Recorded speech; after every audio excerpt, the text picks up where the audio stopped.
La paupérrima influencia ejercida en la educación argentina, tras la caída de Rosas, 1852, infiltró en la patria, falacias que hasta hoy perduran y efectúan daños irreparables.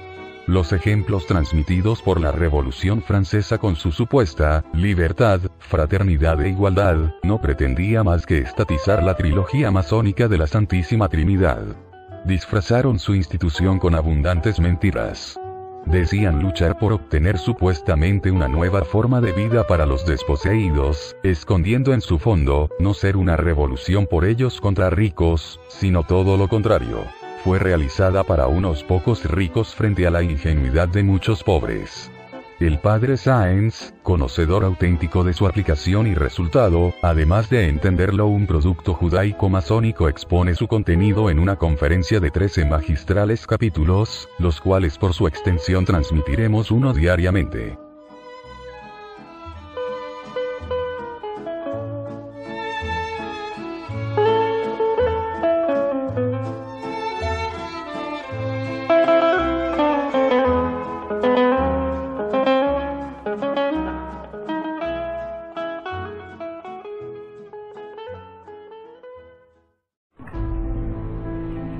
Por toda Europa corrió una ola de indignación a raíz de la muerte del rey, que relatamos en la anterior conferencia, pero sobre todo en Francia, como es obvio, y para enfrentar el peligro que ello podría acarrear para la causa revolucionaria, la convención, que estaba en el poder ahora, recurrió a las medidas más enérgicas, como la proscripción general de todos los emigrados, y principalmente la creación de un comité de salud pública con el cargo de atender a la seguridad del Estado. Ese comité no retrocedería ante ninguna arbitrariedad. Por un momento se pudo pensar que los girondinos, ese grupo un poco más benévolo, frenarían un tanto el proceso sangriento de la revolución, pero no hay que olvidar que más allá de los matices eran también visceralmente revolucionarios. Fueron ellos quienes hablaron de instaurar los llamados batallones de picas.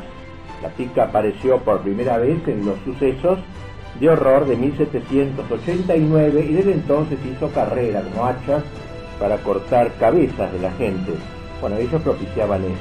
Son girondinos, digamos así, los que estuvieron, aunque había una cierta moderación comparado con los jacobinos, que sería la línea más extrema, ellos también fueron los que lograron, los girondinos, que se declarase la guerra contra Austria y Rusia, y quienes propusieron el destierro de los sacerdotes refractarios.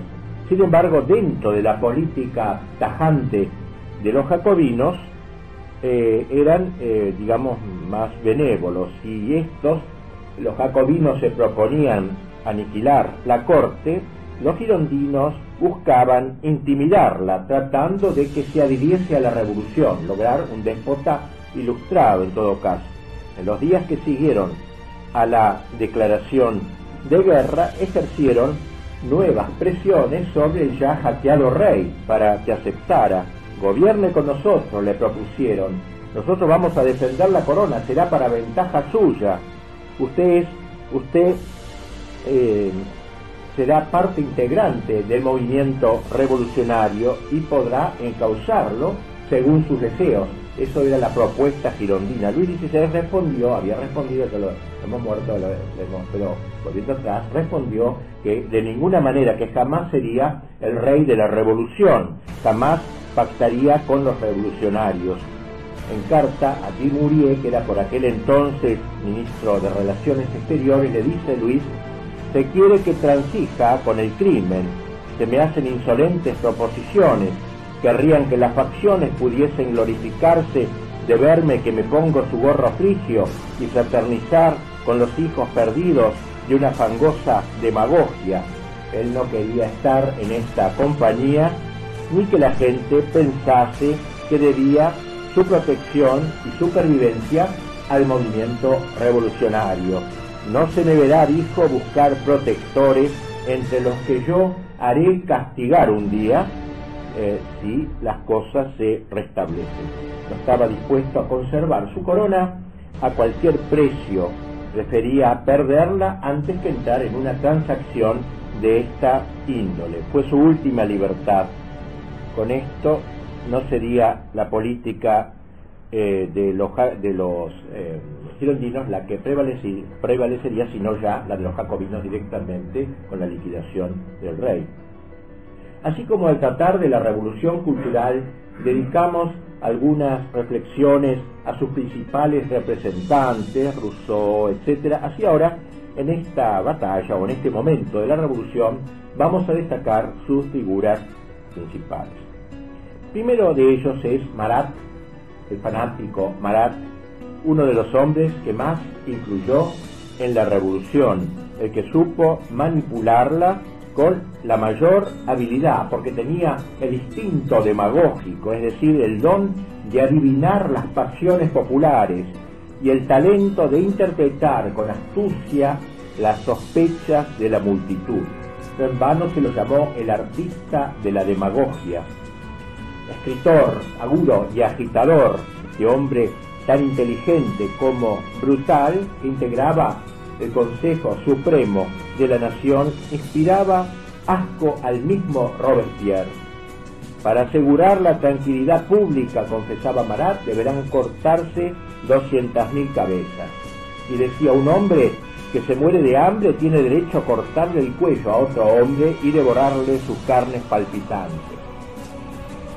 Siempre actuó con sadismo y ferocidad. Yo soy la rabia del pueblo, decía de sí mismo. Era como la rabia encarnada. Fue él quien exhortó a la gente a matar sin más a los traidores que se encontraban en la prisión militar de la abadía, especialmente a los soldados suizos fieles hasta el fin. A los clérigos y nobles aconsejaba se le debía cortar una oreja y el pulgar derecho para que fueran enseguida reconocidos en todos lados. En su periódico aconsejaba no salir nunca de casa sin un puñal, por si acaso tenía ocasión de toparse con un enemigo del pueblo y así poder matarlo. Lo llamaban el monstruo de París. En 1793 estuvo entre los jefes del grupo revolucionario que descabezó a los girondinos, dando por terminado su intento conciliador. El grupo de jacobinos que lo rodeaban reunía en torno a sí lo peor de la sociedad.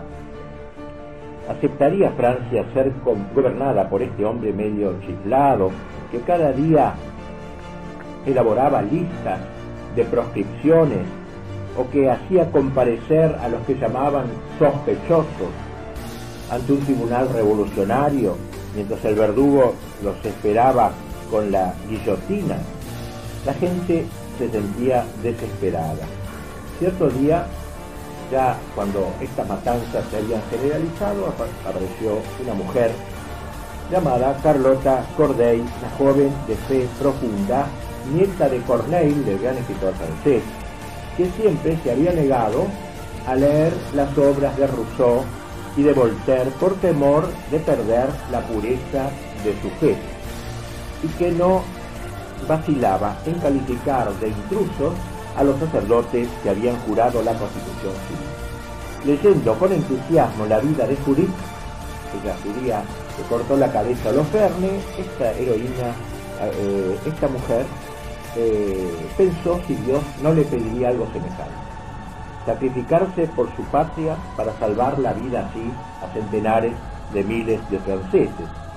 Es cierto que no tenía demasiado buen concepto de Luis XVI, pero era por la debilidad política que caracterizaba a este rey. En cierta ocasión la invitaron a brindar por el rey y ella se negó. ¿No es acaso el rey un hombre bueno y virtuoso?, le dijeron. Lo tengo por virtuoso, contestó, pero por débil. Y un rey débil no es un buen rey, pues no puede apartar la desgracia de sus pueblos.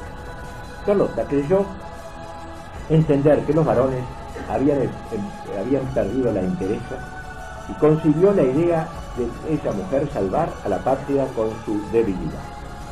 Los girondinos juzgaban que Marat era el que más había contribuido a la caída de la corona y a la muerte de centenares de sacerdotes. Por la ciudad corría la voz de que pensaba en liquidar 200.000 personas más.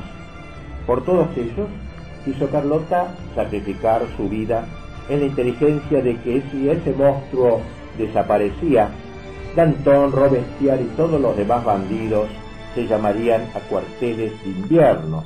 Sabía ella perfectamente que atentar contra la vida de Marat implicaba su ulterior pena de muerte por parte del poder revolucionario. Sea lo que fuere, el 13 de julio toma un puñal y se dirige a la casa de Marat. Recurriendo a subterfugios, logró que el portero la dejase entrar. Marat se encontraba en la bañadera, ya que sufría fuertes dolores articulares que le obligaban a tomar baños prolongados. Cruzó Carlota el umbral del baño, se acercó a la bañadera, le dio una certera puñalada. Esta escena ha sido pintada en un cuadro muy famoso por Jacques-Louis David, el pintor oficial de la Revolución, que estuvo entre los que pidieron la condena de Luis XVI. Como era de esperar, Carlota fue condenada a muerte. Subió el carro con una enorme tranquilidad de conciencia, paso seguro, y mientras iba camino al cadalso en medio de las burlas habituales, hostiles, miraba serenamente la multitud. Creía haber cumplido su deber. El corazón de Marat fue puesto en una urna del tesoro de la corona. Allí iría la gente en romería, rezando letanías en su honor. En toda Francia se levantaron monumentos en homenaje a él y muchos recién nacidos recibieron su nombre. Eran los maratitos, digamos, los pequeños Marat. La muerte de Marat hizo que una ola de sangre, nuevos sospechosos, con lo que las cárceles se llenaron y se creó un ejército revolucionario que, provisto de guillotinas, recorriese Francia y la limpiase de enemigos de la revolución. Marat, pues, una figura interesante. Más importante es la figura de Danton, segundo del cual vamos a hablar. Se trataba de un hombre muy inteligente. La naturaleza le había dado características relevantes. Su estructura psicológica lo preparaba para ser un gran estadista. Su mirada era clarividente, penetraba en el interior de sus interlocutores y comprendía al instante la fuerza de un grupo, la importancia de un hecho. Era precisamente el hombre bien político, podríamos decir, pero las buenas cualidades acompañaban otras no tan buenas: frivolidad, hedonismo, aversión al trabajo serio y perseverante. En realidad no recibió educación alguna. Su padre murió cuando él tenía solo 3 años y la viuda quedó sola con 4 hijitos. Y en 1775, un poquito la vida de él, cuando fue coronado Luis XVI, Danton tenía 16 años, era un adolescente, y le pidió entonces a sus amigos: préstenme dinero, yo quiero ver la coronación del rey, como una cosa rara, en Rennes, ¿no? Que se coronó. Y entonces saltó la tapia de la casa, se escapó de la casa de su familia, se hizo 28 leguas a pie para llegar a Rennes y ver cómo era aquella extraña ceremonia de la coronación, de la que luego se burlaría con ganas. Se recibió ulteriormente de abogado, se casó. Dice un historiador: no se sentía a gusto en el orden de las cosas, solo la tormenta dio a sus pulmones bastante aire. Era un hombre de tormenta, le gustaban las épocas borrascosas, era revolucionario en cuerpo y alma, con una voz estentoria, con una figura de titán, con imágenes audaces, impresionantes para hablar, hechas como para dominar a una multitud y llevarla al combate contra el tirano. Con el tiempo logró imponerse en el club de los Cordeliers, donde reunió bajo la dirección un grupo de hombres temerarios. Allí se gestaron varios de los hechos revolucionarios, empujándose de este modo hacia adelante el barco de la revolución, cuando se encontraba un poco varado en aquel momento. El 10 de agosto fue obra suya y le procuró una especie de conducción dictatorial. Él era ministro de Justicia. pero no era ministro de Justicia en el sentido que actuara en defensa de la ley o de la justicia, era un ministro de la revolución, digamos así. Y a este solo título debía sacrificar todos los otros. Las tácticas, aunque fuesen criminales, aconsejadas por el propósito revolucionario, debían ser aceptadas por el Ministerio de Justicia como otros tantos medios adecuados para lograr su justo fin.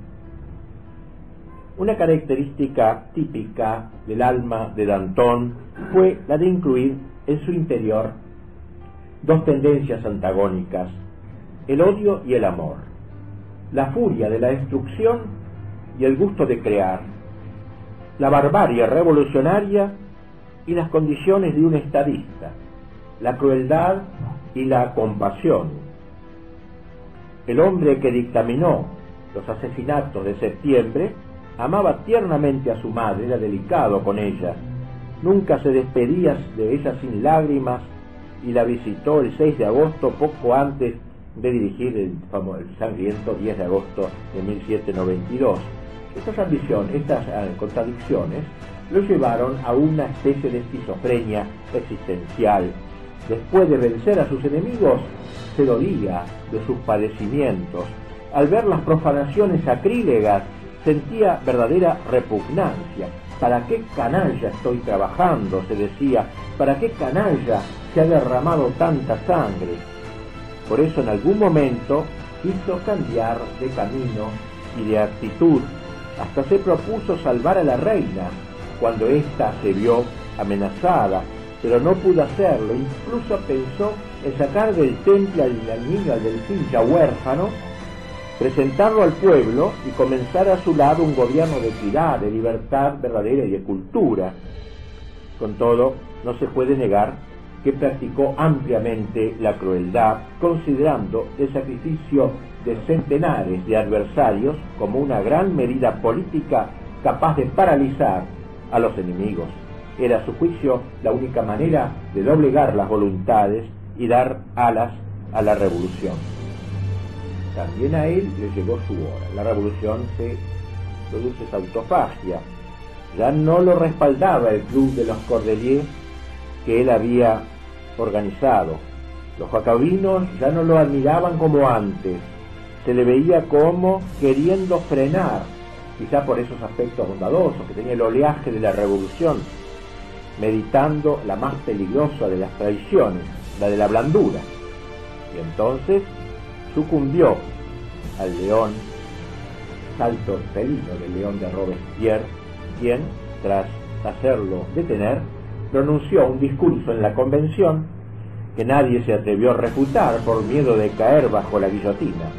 En el fondo Robespierre lo envidiaba por su impetuosidad, su generosidad. Robespierre no era así. Él, cuando decía un discurso, debía trabajar, tachar laboriosamente. Danton era espontáneo, era intuitivo, al tiempo que arrebataba los corazones de sus oyentes. Pudo haber habido una cuota de envidia en esta persecución.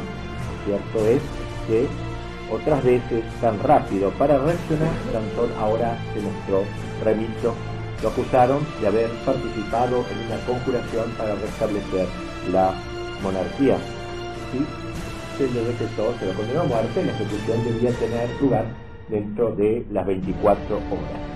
Con él fueron guillotinados Hérold de Seychelles y Camille Desmoulins, otros dos miembros de la revolución. Y dije que este último no atinaba sino a lanzar gritos a la multitud, a insultarla, a gritar contra la gente. Danton le dijo que se callara: deja a la canalla, déjalos en paz. Él en cambio no cesaba de gastar chanzas feroces a la muerte. ¿Puedo cantar?, le preguntó el verdugo. Sansón, el famoso verdugo, el que tuvo la cabeza de Luis XVI, aquel que hablamos de él, le dijo que él creía que sí, que podía cantar. Una pregunta muy extraña. Y bueno, dice: he compuesto unos versos y voy a cantarlos. Y entonces, con toda la fuerza de sus pulmones, cantó unas estrofas sobre la caída de Robespierre, próxima caída. Al concluir, largó una carcajada, como si estuviera en un café con sus amigos. Pasemos ahora al tercer gran personaje de la revolución, la figura de Robespierre, uno de los personajes más relevantes del momento. Robespierre, Marat y Danton fueron los caudillos de los jacobinos. No eran estos los jacobinos, por cierto, demasiado numerosos. A lo más constituían una 10ª parte de la población y sin embargo todos se les sometieron. La causa fue quizá la red de clubes que habían armado por todo el país, por lo que propagaban por doquier su ideario, con lo que lograron apoderarse de la opinión pública. Nació Robespierre en 1758. De pequeño perdió a sus padres, quedando la familia en la miseria. Entonces el obispo de esa ciudad le consiguió una beca en un colegio llamado Vice el Grande en París. Luego se inscribió en la universidad para estudiar leyes. Entonces estos fueron abogados, estamos en la corporación de abogados, herederos de estos grandes personajes. Bueno, y se cuenta que cuando Luis XVI, luego de ser coronado en Reims, regresó a París, se cuenta esto, ¿no? Que él se dirigió a Notre Dame, de Notre Dame a Santa Genoveva, y allí se detuvo en el colegio universitario que colinda con el barrio latino. Era una visita solemne, el rey recién coronado. Había que designar un estudiante para que leyese un saludo en latín. En esa época los estudiantes eran bastante cultos, así que le pidieron a él que le dijera un discurso en latín, y se lo escogió a Robespierre, nada menos. Iba a hablar Robespierre, quien iba a decir, de años después, quien iba a decir que ese joven, hecho diputado por el tercer estado en los Estados Generales, donde entró como decidido partidario de la monarquía, acabaría en un discurso de 1793 condenando al rey a la pena de muerte. Las últimas frases de su disertación fueron: el sentimiento que me impulsó a pedir en la asamblea la abolición de la pena capital es el mismo que me impulsa a pedir su aplicación al arbitrario regidor de mi patria y en su persona a la propia de la monarquía, voto. O sea, son personas, digamos, impulsivas, no se contra la pena de muerte, no contra la pena de muerte con sus amigos, en todo caso, pero no contra él. En sus comienzos nada prometía el personaje que llegaría a ser 7 años más tarde. Tenía, eso sí, una implacable voluntad de dominio, acabando por ser el abogado de los jacobinos, el orador público de la montaña, del grupo más severo. Era el ideólogo químicamente puro. Soñaba con una Francia donde los hombres no jugaran, ni se emborracharan, ni cometieran adulterios, estafas, robos, muertes, donde en pocas palabras no hubiera vicios grandes ni pequeños, una Francia dirigida por los hombres más esclarecidos e inteligentes, elegidos por sufragio universal, gente sin deseo ni amor al oficio, que gustosamente desaparecieran en intervalos para dar paso a sus sucesores, una Francia en paz consigo y con el mundo. Por eso lo van a llamar el incorruptible, pero una persona que no tiene ningún vicio, digamos, podríamos decir. Todos los revolucionarios tuvieron alguna debilidad: las mujeres, el juego, el vino. Robespierre no parecía tener ninguna de estas tres que he nombrado, ni comida ni bebida. Vivía en un estado en un mundo de principios puros, digamos así, del que no se quería apartar. Un personaje muy extraño, una especie de asceta, digamos, de la revolución.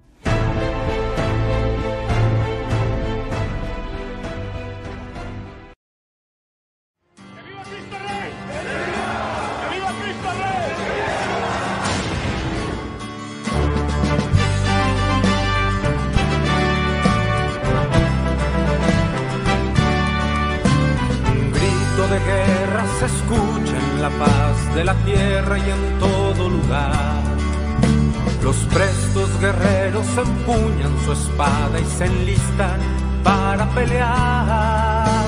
Para eso han sido entrenados. El objetivo que diera origen a la puesta en marcha de este blog radio, que llamamos Quijote Siglo XXI, es intentar restaurar la patria, sobre los mismos cimientos que señalaron sus padres fundadores. La religión católica, apostólica y romana y el orden natural, disponiendo con todos sus componentes defenderla por siempre. Así, con esos pilares elementales y necesarios, pretendemos un funcionamiento ideal. Practicando a su vez la filosofía clásica, ejecutando una política auténticamente nacional, con profundo amor fraternal, intentaremos la integración y colaboración de todos sus medios, formalizaremos la unidad de esos principios, con fe, esperanza y caridad para lograr la asistencia de Cristo, Rey de las Naciones. A quien rogamos nos dé la fuerza y voluntad de saber oponernos a todo quien atente contra ello. Por desigual que resulte enfrentar este conglomerado de apátridas, cómplices al modernismo ateo, socialismo, progresismo marxista, o como les guste llamarse, pero agregados siempre, a prestarse a la entrega de nuestro suelo al maléfico nuevo orden mundial. Invitamos por eso a todo compatriota de buena fe, valientes amigos, y contactos que nos brinda Internet, integren un frente de lucha, del lugar y posición que deseen, pero distante de la inútil y servil partidocracia, variante vergonzosa, que comúnmente proponen desde hace años y obedecen muchos como lacayos, acabando como responsables de todo robos y entregas consumados contra la nación.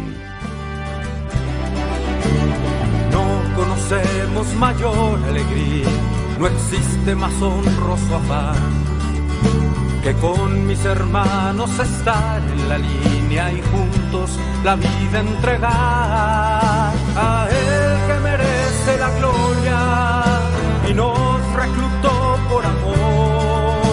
Ante la rodilla se dobla y se postra el corazón. Viva Cristo Rey, viva Cristo Rey.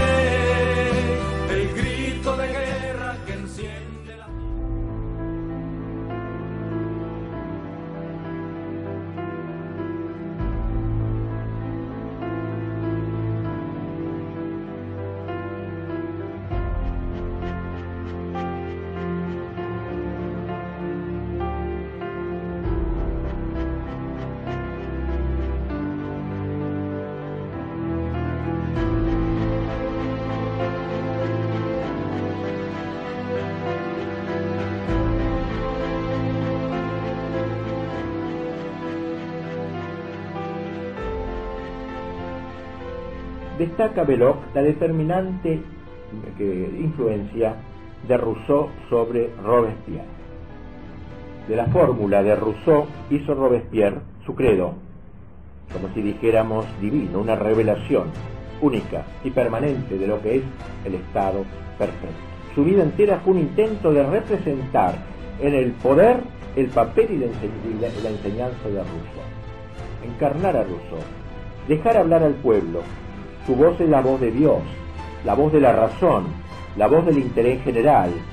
Sin embargo, para él, la voluntad general no era la voluntad de las mayorías numéricas. Podía encontrar su expresión en una minoría ilustrada. O sea, en ese sentido no era un demócrata, como hoy diríamos, de sufragios universales. No era así, sino que era a su modo. Se había propuesto obligar al pueblo a ser virtuoso, dentro del espíritu revolucionario, claro, tal como él lo entendía. Pero para ello había que pasar por el crimen. Esto es textual de él, ¿no? Y así brotó en su mente la idea de un terror organizado y terapéutico en el seno del movimiento revolucionario como expresión de la justa venganza popular, según se dijo en aquel momento. El terror, que tuvo vigencia en los años 1793 y 94, tuvo la misión de imponer por la fuerza nuevas virtudes a los nuevos ciudadanos. Una batalla en favor de lo nuevo, de la creación de un hombre nuevo, y el que no se encorsetaba en ese hombre nuevo había que liquidarlo. El lema que proponía el gobierno era virtud y terror. Eran las dos metodologías. El 10 de junio de 1794 se implantó el Tribunal Revolucionario con competencias que suprimían los derechos humanos, cosas que tanto escandalizaría hoy, que habían sido aprobados poco antes, para facilitar la aplicación del terror, llevado a cabo legalmente por el Comité de Salud Pública. Como presidente del tribunal fue elegido un tal Dumas, hombre joven, enteramente según el corazón de Robespierre, cuyos discursos no respiraban más que sangre y exterminio. Llevaba siempre consigo cuatro pistolas cargadas por si se le acababan las municiones y las colocaba delante de él cuando se sentaba para juzgar, como para mostrar su imparcialidad en el juicio. Otro de los jueces se llamaba Foucault, quien repetía siempre: necesitamos sangre, el pueblo quiere sangre. Los jurados estaban formados por gente enteramente segura. En la conserjería, que era la anticámara de la guillotina, ubicada junto al río Sena, había una taberna que se llamaba la Buvette, de beber, ¿no? La Buvette, para que los jueces y jurados se entonasen un poquito y tuviesen coraje para condenar a muerte con cierta expedición. Uno de los jueces solía decir: solemos condenar a todos aquellos que se nos designa por la letra G, guillotina. Nos interesa poco el que los antiguos nobles, que son acusados ante nosotros, estén convictos o no. Estos graciosos señores nunca serán republicanos. El único medio para echárselo de encima es declararlos culpables uno tras otro. Y a veces en media hora se declaraban 60 personas condenadas a muerte. La guillotina se llamó así, como saben ustedes, por su inventor, José Ignacio Guillotin, quien de joven, otra calamidad para la orden a la que pertenezco, había sido novicio de la Compañía de Jesús. Maestro novicio le había enseñado la manera piadosa de matar a alguien. La cosa que hasta ese momento hubo diversas maneras de ajusticiar a los delincuentes. Los plebeyos eran ahorcados y los nobles decapitados con un golpe de espada, una tarea difícil aún para el más musculoso de los verdugos, digamos, no golpear varias veces, sino secarlo de una vez. Desde 1789 se quiso que la ejecución se hiciese siempre de la misma forma, ya que todos somos iguales y tenemos que morir igual, en todo caso, todos, sin distinción de clases o jerarquías, causando los menores sufrimientos posibles al reo. Y así Guillotin inventó su máquina. Todo lo que tenía que hacer el verdugo era soltar la cuerda que sostenía en lo alto la hoja filosa que cegaba la cabeza. La máquina se estrenó el 27 de abril de 1792 y no paró. El 18 de agosto se la colocó en la plaza del Carrusel frente a las Tullerías, desde donde había partido el ataque contra la soberanía del pueblo, donde se había cometido un crimen, allí mismo se había de castigar. Más adelante, en la época de Robespierre, se la trasladó frente a la antigua Bastilla, en la plaza de San Antonio. El suelo de esta plaza estuvo entonces tan empapado de sangre, porque constantemente funciona, que el olor es intolerable. Protestó la gente del barrio: no se puede pasar por acá, el olor espantoso. Se ha dicho que Guillotin también acabó guillotinado, haciendo honor a su apellido, pero esto es muy discutible, no parece ser. Bien, Gueney, que era fabricante de pelucas, o sea, un cargo muy apto para ser juez, fue designado en uno de los tribunales revolucionarios. Juró no haber jamás hallado un acusado que no fuese culpable. Entre los jueces más despiadados se encontraba un joven de 26 años, Joaquín Vilac, que había sido sacerdote y luego renegó de su fe. Un día, sacando el reloj, dijo, para indicar que era hora de irse a comer: los acusados son culpables por lo mismo que se han conjurado contra mi estómago. Siempre votaba culpable, sin sacarse el escarbadiente de la boca. Permanecía a lo más 4 minutos en la sala de deliberaciones y luego salía a pasearse por los corredores. Nada digamos de otro personaje siniestro, el fiscal Fouquier Tinville, que era primo de Camille Desmoulins, quien lo presentó a Danton y así hizo carrera. De él ha dicho con razón Mercier, un testigo de los hechos: hubo jamás un hombre de espíritu tan de raíz astuto, tan hábil para presuponer el crimen e inventar e imaginar hechos. Cada una de sus palabras era un lazo que el acusado no podía adivinar y del que no podía escapar. Cierta ocasión, la marquesa de Feuquier, llevada al tribunal, pidió para su defensa que unos papeles, que le trajesen unos papeles que estaban en la casa. Fouquier dijo, bueno, se extrañaron por este tipo. Bueno, y mandó a alguien para que lo buscara. Y cuando volvió con los papeles, la marquesa ya había sido ajusticiada. Los documentos de cargo, de descargo que le traían, le resultaban indiferentes. Dijo, no lo leo, es innecesario leerlo, decía. Los acusados serán de cualquier manera ejecutados hoy. Si alguna vez los jueces se atrevían a absolver a alguien, se ponía furioso. Denme la lista de esos estúpidos, no puede uno fiarse de esa canalla. A una mujer que le pedía gracia para los miembros de su familia, le dijo, tranquilízate, tu marido será hoy mismo guillotinado, tu padre será deportado, y tú podrás luego poner en el mundo tantos republicanos como te dé la gana. El tribunal funcionaba en los locales del antiguo Palais de Justice, llamado Casa de Justicia ahora, porque la palabra palacio estaba prohibida, era la palabra monárquica, digamos. Un día Fouquier-Tinville se paseaba por la sala San Luis de ese palacio, que era la mejor de todas. En adelante dijo, esta sala llevará el nombre de Libertad, de San Luis. También él acabaría guillotinado en 1795, el pobre Tinville, tan pobre Tinville, sinvergüenza, y dijo, yo cumplía órdenes, dijo ante el tribunal, lo único que supo decir. Perverso fue sin duda este hombre, pero tanto él como muchos otros se animaron a hacerlo en el grado que se sentían respaldados por el más culpable de todos, es decir, por Robespierre. Fue él quien pensó, proyectó y promulgó la ley que regía en la nueva jurisprudencia, en uno de cuyos artículos se leía: son tenidos por enemigos del pueblo los que procuran la restauración de la monarquía, o rebajan a la convención o al gobierno del cual es el centro. Y entre estos enemigos se numeraba a los que perturban la opinión pública o publican escritos contrarrevolucionarios, menoscabando la eficacia de los principios liberales. El único castigo para todos esos crímenes que el tribunal revolucionario reconoce como tales es la pena de muerte. La regla entonces del fallo, ¿no?, resinó la conciencia, se decía, de los jurados, ilustrada por su patrimonio. Los tribunales ordinarios no se han de entrometer en las resoluciones del tribunal revolucionario. Como ven ustedes, es una ley terrible, arbitraria, no sin razón se ha llamado a ese tribunal de sangre. Esta ley había sido aplaudida en medio de aplausos de toda la asamblea. Pero Robespierre no se contentó con promulgar la ley, sino que nombró también los jueces y jurados hombres de toda su confianza.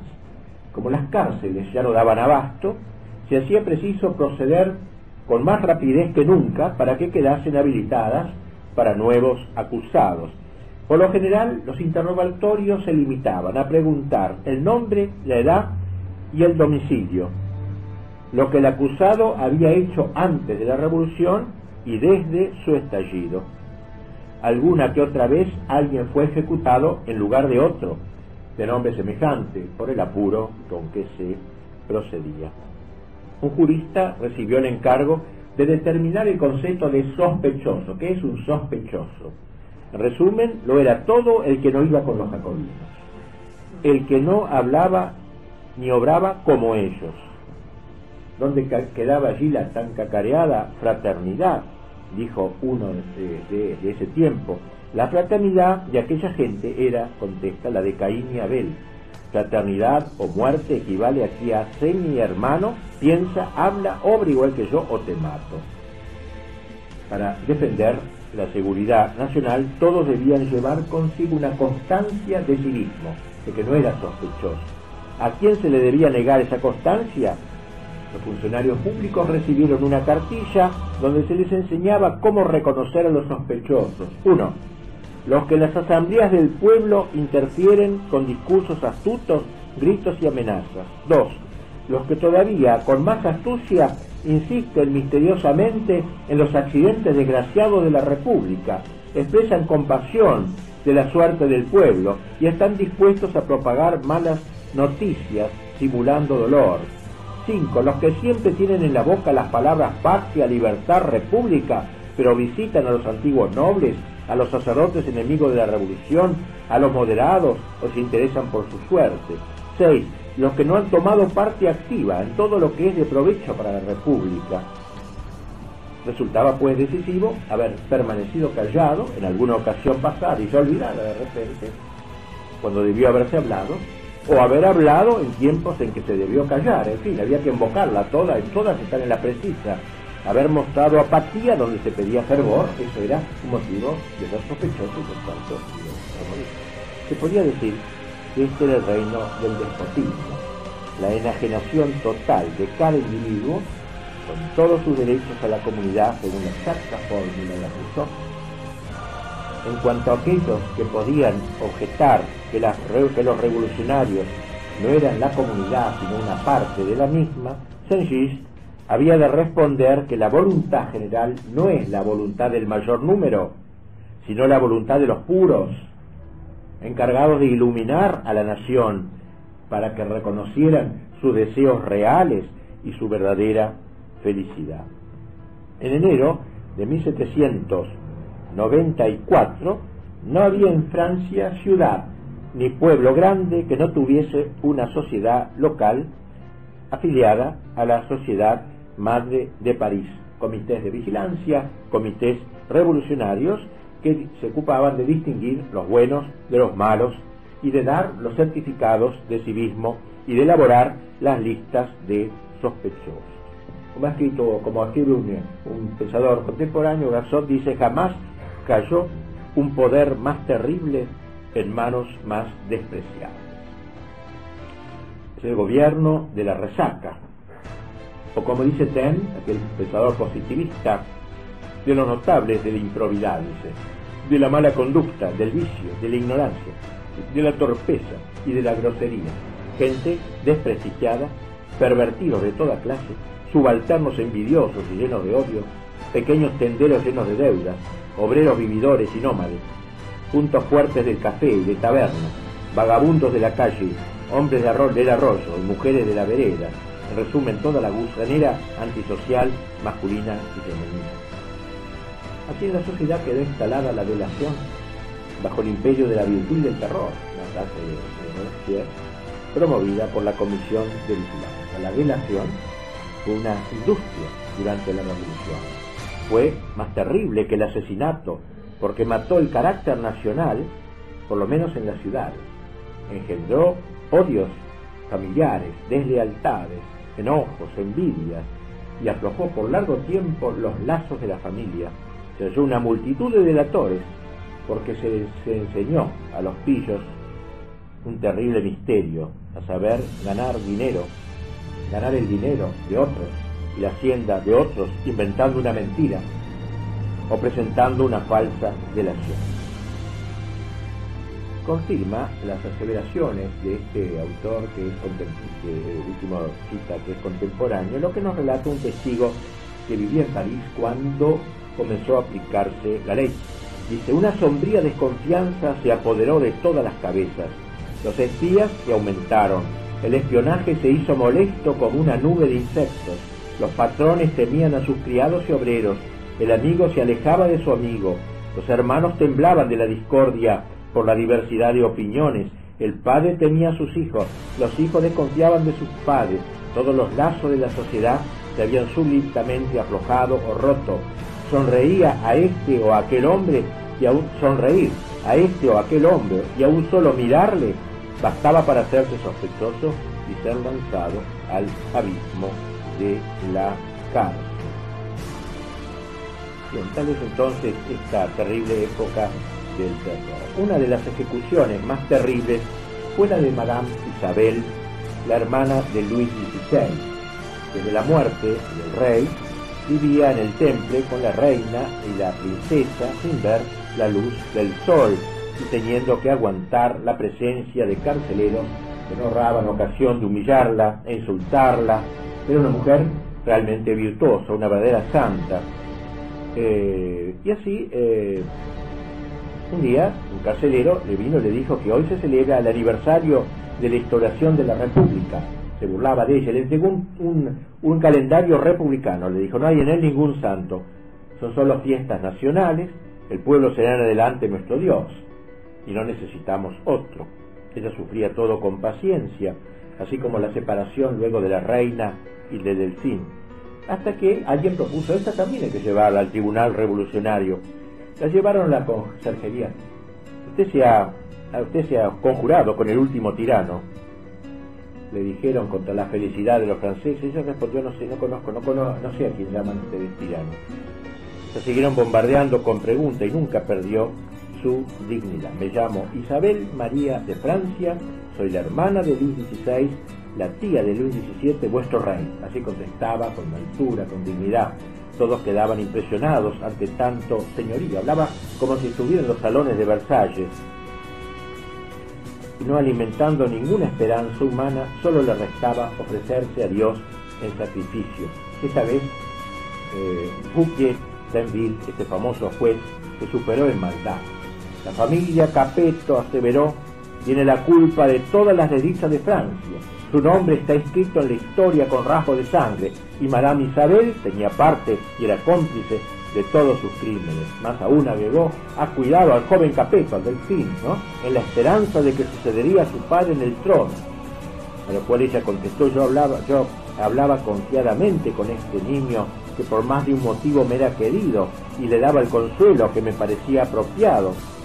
El juez repuso: esto es, en otras palabras, confesar que usted alimentó al joven con planes de venganza. Junto con ella fueron condenados 24 miembros de la antigua nobleza, y mientras iban en carro la guillotina, Isabel era como la reina entre todos los otros. Antes de morir, todos se inclinaron ante la princesa para dar el último saludo a la nobleza mejor de Francia, mientras rezaba por ellos el De Profundis. A él le hicieron morir última, ella por crueldad, y así cayó el más hermoso lirio de la familia real en 1794. Su muerte ha dado a la casa de Borbón una gloria inmortal, a la República un eterno baldón y a la Iglesia una santa. Cuando años más adelante, en la época de Napoleón, el Papa Pío VI se alojara en las Tullerías, en los mismos cuartos donde se había alojado Isabel, dijo: vivo en los aposentos de una santa. Ella hubiera podido escapar al extranjero, como hicieron sus tías, pero se quedó solamente para acompañar a su hermano y a su sobrino hasta el fin. En fin, tantas escenas terribles. Un terror espantoso. Y otra vez una costurera llevaba una imagen de Cristo. ¿Por qué?, le preguntaron. Porque estoy a gusto con la Virgen y con Cristo. Y esa respuesta bastó para mandarla a la muerte. Se los enviaba a la guillotina. Lo mismo que hablaban contra Robespierre. Toda una aldea estuvo en peligro porque sus habitantes llevaron un luto cuando murió Luis XVI. Así ya liquidaron todo. Vive le Roi, gritaron unos medio borrachos en una taberna. Eso bastó también, porque mandaban espías a las tabernas, porque el vino Veritas. O sea, cuando tomaban unos vasitos, Vive le Roi, otra vez, listo, ese era un enemigo. Las víctimas de la revolución fueron innumerables. La sola guillotina de París hizo rodar 60.000 cabezas. Si sumamos a ellos los fusilados en Lyon, los ahogados en el Loire, los masacrados en la Vendée, etcétera, varios centenares de miles. La máquina se movía sola ya. Tenía que guillotinar para no ser guillotinado. Se calcula en 2 millones las víctimas del terror en Francia. Robespierre seguía enardecido. Cuidado con los defensores de la lenidad, que exhortan a la mesura. Cuidado, que solo son contrarrevolucionarios. Bien, así que los jacobinos entonces habían instaurado este terror. Entre otros, los que murieron también estuvo la condesa du Barry, que había sido la amante de Luis XV. Tras el fallecimiento de aquel rey, se le había dado una casa linda donde ella vivía, pero odiaba la revolución, y un día le llegó el turno y la llevaron a morir. Una pobre mujer, una castigana, lo que fuera, pero lo llevan a morir, ¿no? Y se cuenta esa escena tan notable, ¿no? Pero estaba con la cabeza, ya le dice al verdugo: solo un minuto, señor verdugo, por Dios, un minuto de vida. La cuchilla cayó sin misericordia. Y así muchísimos otros. La otra famosa, la mujer de Roland, que había sido ministro, fue la que cuando vio la Estatua de la Libertad junto a la guillotina dijo esa frase tan famosa: oh libertad, cuántos crímenes se cometen en su nombre. Bien, así fue llevado también a la guillotina nada menos que Felipe Egalité, aquel traidor, aquel primo del rey que había también firmado su pena de muerte. Gracias a Dios, los últimos, a pesar que era jacobino, uno de los jefes, uno de los que sin embargo fue llevado lo declararon girondino, tienen que ver enemigo a los girondinos, pero no importa, cualquier cosa. Y así el duque de Orleans pide un sacerdote, en su último momento se acuerda que sea no juramentado, si no, no lo quería recibir, y así él fue también guillotinado, murió por lo menos en esta forma. Las cosas habían llegado a un momento terrible, Robespierre empieza a perder terreno, y un día empiezan a gritar en la convención: abajo el tirano, abajo el tirano. Ya estaban hartos de que lo llevaran de la nariz, y pronto se lo detuvo, se lo condenó a muerte. Había que purificar a la república de este monstruo, de este infame Robespierre, dijeron, que aparentaba fe en el ser supremo y solo creía en el poder del crimen. Y la convención dijo que la ejecución se realizase en la Plaza de la Revolución. Primero le hicieron una mascarada, le acostaron en una tabla, los carceleros se acercaban, vuestra majestad, lo llamaban burlescamente, en fin, enormes humillaciones. Robespierre entonces se lo puso en la celda donde había estado Danton, al cual él había condenado poco antes. En fin, el camino al patíbulo fue muy lento. Todo el mundo se había congregado en las calles a ver morir a Robespierre. La gente quería ver al autor de tantas desgracias. Y los gendarmes señalaban con la espada quién era el sinvergüenza. Cuando cae la cabeza, el verdugo muestra la cabeza del tirano. Tenía 35 años, tanto pudo hacer en tan joven ese hombre, ¿no? El pueblo aplaudió durante 15 minutos su muerte. El alborozo repercutió en toda Francia y se hizo al caído un burlesco epitafio: Passant qui que tu sois, ne pleure pas mon mort. Si je vivais, tu serais mort. Caminante, sea quien fueres, no llores mi muerte. Si yo viviera, tú estarías muerto. Así acabó este hombre, Robespierre. Bueno, tendría que hablar, pero no tengo tiempo, de un último personaje, Babeuf, que fue como, cuando lo publique el libro estará desarrollado ampliamente porque es muy interesante, fue como el que insistió más en la igualdad, fue como el fundador del comunismo. Los comunistas lo tienen por su padre principal, toda la Revolución Francesa engendra la Revolución Soviética, pero dentro de la Revolución Francesa el más cercano es él. Hay que liquidar a los opresores, etcétera. Hasta habla igualito, me impresionó, que Gramsci. Obviamente es Gramsci que lo copia a él, pero igualito. O sea, no importa, dice que la gente esté toda con nosotros, basta que estén 10 valientes o uno solo, o sea, y esa clase la tiene el mismo Gramsci cuando habla de la revolución cultural. Bueno, no tengo tiempo de tratarlo. Vamos a tratar la otra parte, la segunda parte, de lo que pasó con María Antonieta y el Delfín. Nada más que eso. Y después lo del terror la veremos la próxima vez, aunque estaba anunciado para hoy, porque bueno.